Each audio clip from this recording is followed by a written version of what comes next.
There are phrases which describe life that we are all very familiar with. Life is described as a series of ups and downs, highs and lows, peaks and valleys. It has been said that life is something that happens after you have made your plans. My favorite one is, life is like learning to play the violin in public. There's another description of life, that life is a series of stops and starts. No idea, no dream, no scheme, no plan, no anything like that ever moves in a steadily upward direction without interruption, pause, and stops. No relationship ever moves in an upward direction without hesitation, starts and stops. No career ever does that. No matter what we're involved with, what our interest, what our issue, what our plan, what our dream, whatever it is, there are going to be starts and stops. And the tragedy is that there are more stops than there are starts. In the ideal world, for every stop, there is a matching start. But things happen in between times. We get discouraged. We get disillusioned. We feel rejection and don't want to face the pain anymore. We say it's too much effort. And so we never, ever start again. We never realize our potential. We never realize the experiences that are there for us when we make that other new start. A number of years ago, a young woman came to see me about trouble she was having in her romance. She described the young man that she had met as the most ideal person she had ever come across, the person that she had prayed about. She felt that God had led those two people together. And she said, finally, I met my soulmate. But she said, now we're having troubles. We can't understand what's going on. And she said, I believe that God put us together. And if God put us together, why are we having so much trouble? And this is the way we often feel about God. As long as God is in it, there are no problems. There are no stops and starts. What I said to the young woman was this, something like this. I believe that God did put you together. And what God is saying to you is, I did you a favor. I used the movements of the Spirit to see that you met each other and fell in love. And now you've got to work out the details yourself. And this is so often what God expects us to do. Our focus today is on stops and starts, with the title being, It's Never Too Late. Let me say that again. It is never too late to start again. As I said a moment ago, in the ideal world, there is a start for every stop. And the tragedy is that we give up too soon. There may be a few people here today who remember in the late 1960s or early 1970s, on occasion, there was a man sitting in the center aisle about half the way back, always dressed in a white suit. Be it spring, summer, fall, or winter, he was wearing a white suit. He had a funny little mustache. His name was Colonel Sanders. And some of you may think that the funny little face on the Kentucky Fried Chicken boxes and advertisements is a caricature. It's not a caricature. It was a real person, Colonel Sanders. He was a character, yes. But if I have the story correct, it went something like this. He owned for many years a restaurant by the side of the road near his home in Kentucky. And then he retired. When he was 65 years old, he got his first Social Security check. And something about that check bothered him. He didn't want to sit in his rocking chair on the front porch of his house in Kentucky watching the girl go by for the rest of his life. So he got busy. And after the age of 65, created this enormous business, which is worldwide, called Kentucky Fried Chicken. It's never too late. Never to begin again. And more of you will remember a man who died 10 years ago at the age of 95. His name was Homer Surbeck. He was an elder in the church, in fact, secretary of the board, and sat over here to my right year after year after year. Homer Surbeck was an attorney that sat on top of a very prestigious and powerful Wall Street law firm. He was known as a lawyer with impeccable honesty. Homer Surbeck was a straight arrow. Many interesting things about that man. Most fascinating about him was that he was a confirmed bachelor. Nobody ever saw him look at a woman, say anything about a pretty lady. He seemed to be blinded to all of that. Confirmed bachelor. Some of his friends would say, well, Homer lived too many years with his elderly mother and took care of her and was never interested in another woman. Then, on his 74th birthday, Homer Surbeck got married. Dr. Peale did the wedding in his country home in Pawling, New York. When I talked to Dr. Peale about the wedding a couple of days after, I said, how did it go? He said it was a very simple and sweet ceremony with Homer and Margaret. And then I said, how did you celebrate? He said, after the ceremony, Homer said, I've got to take a nap.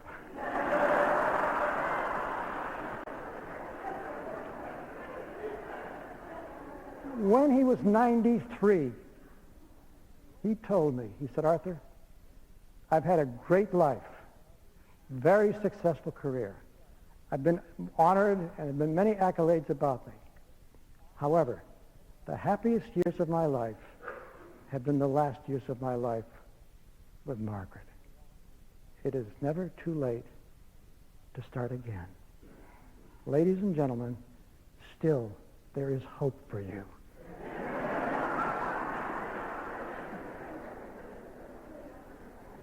Don't give up. Let me take you to the book of Genesis, first book in the Bible, to the 17th chapter.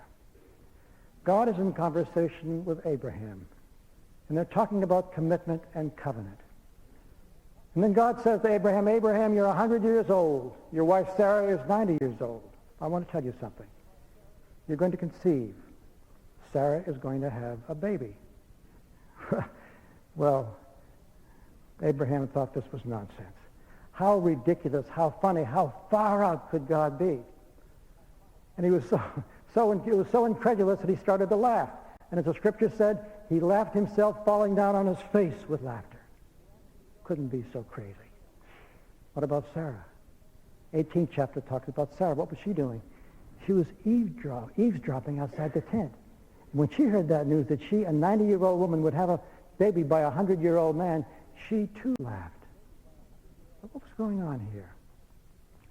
What was going on and what still goes on is God knows us better than we know ourselves. God knows the possibilities that live in us. He knows the potential. God knows the things that we are supposed to be about. And God never gives up on any one of us. It's never too late. It's never too late. It's never too late to start again. A couple of perspectives on never too late to start again.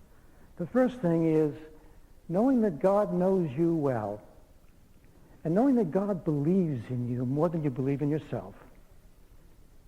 Never give up on yourself. Never give up on any project. Never give up on any dream. Never give up on anything that you're supposed to be doing that you know it's important for you to do. Don't give up on yourself. To make things more difficult, it's often the case where the people around us give up on us. They don't support us. When I was much younger, I was a very, very wise man. I could see into the future. I could tell when something in somebody's life wasn't going to work. And time and time and time again, I was wrong. And so I don't say that anymore. And if somebody me, I will say something like, well, it's unlikely, but you never know. But you really do never know. We are so hard on one another. We are so sure in our judgments of people, but we don't know what God knows. We don't know what's inside. We don't know about that motivation one day that will come where the person will start again. Let me take you to one of the classic stories of the New Testament. In Jerusalem in Jesus' day was a huge pool called the Pool of Bethesda. And that pool had very special meaning to a lot of people. From time to time, the waters in that pool would stir up. They would be troubled. And it was believed at the time that an angel would be in that water, would be the one that stirred the water. And that, therefore, the water had special healing powers, and the first person in the pool would be healed of whatever disease or infirmity they had. And so people swarmed around that pool. One day, a very young man went to the pool. We don't know his name. We don't know the nature of his illness, but he had an infirmity. And he was dead set on getting into the pool one day first so that he could go on with the rest of his life and have a good life. But when he got there, he found that the competition for getting into that pool first was fierce. It was combative. It was difficult. Not only were some people very aggressive and very assertive on their own, but they would organize teams of people with their families and others to help them when the waters were stirred to be the first one.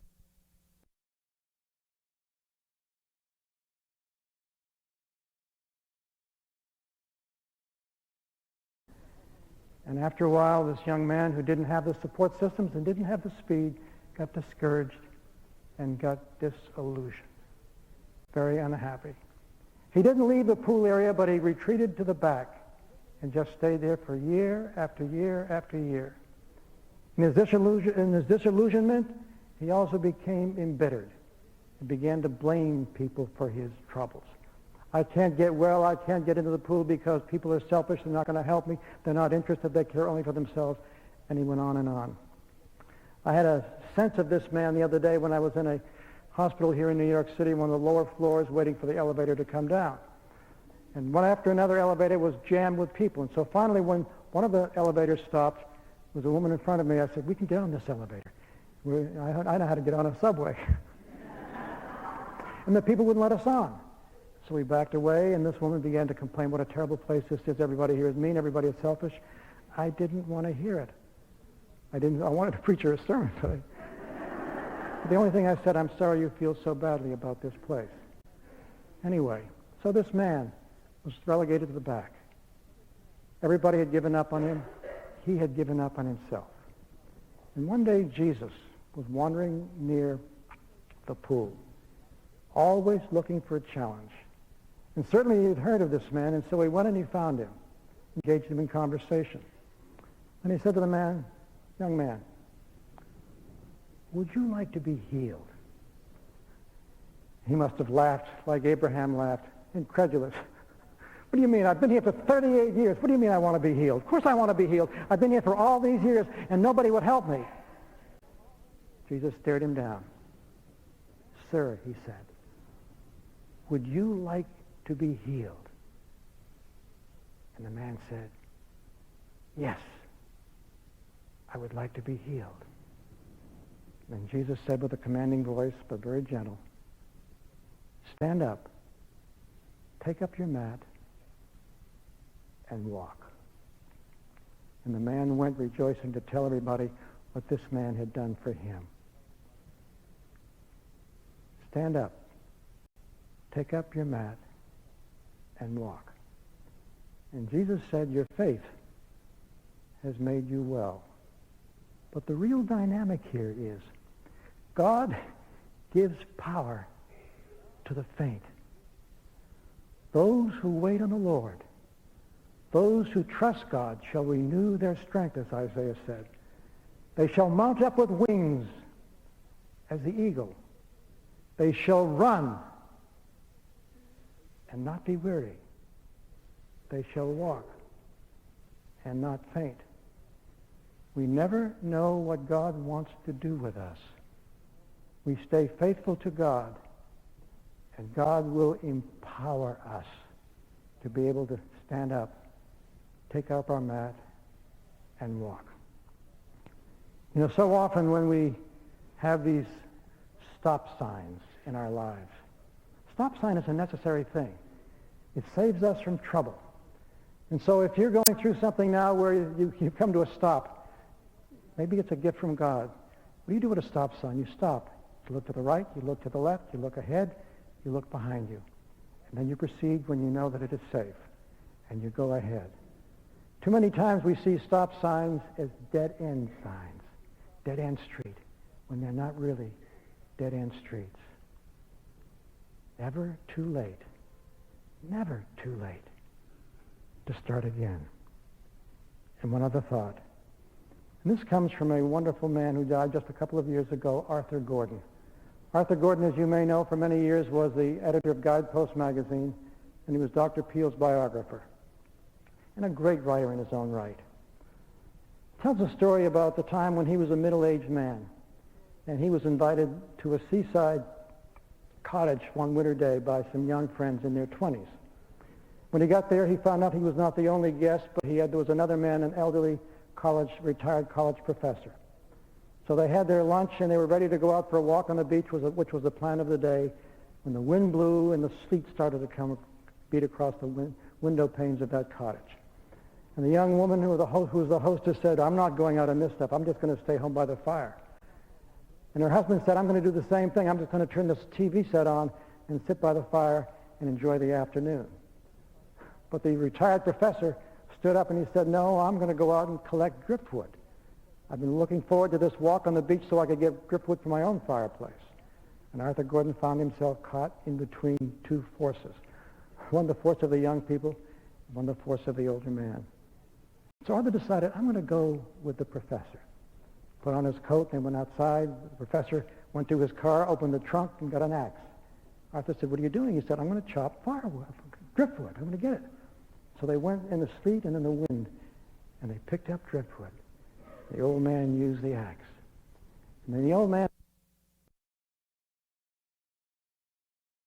something like this to Arthur Gordon, which intrigued him and never left his mind, never left his thinking. He said, "I never want to be guilty of the art of non-living." And Arthur pondered on the art of non-living, which is the tragedy of so many lives. We let life go by. We practice the art of non-living when we don't engage, when we don't get involved, when we don't take on the challenge. And so the lesson, the second part of this sermon, is don't get caught up in the art of non-living. When you come to a stop sign, look around, ahead of you, behind you, on each side, and then start again. Whatever your situation is, whatever is going on, God has not given up on you. God gives power to the faint, and God will empower you to do what you need to do. Remember this. Remember Colonel Sanders. Remember Homer Serbeck. Remember Abraham and Isaac. Remember the college professor that was retired. It never is too late to start again. Bless you.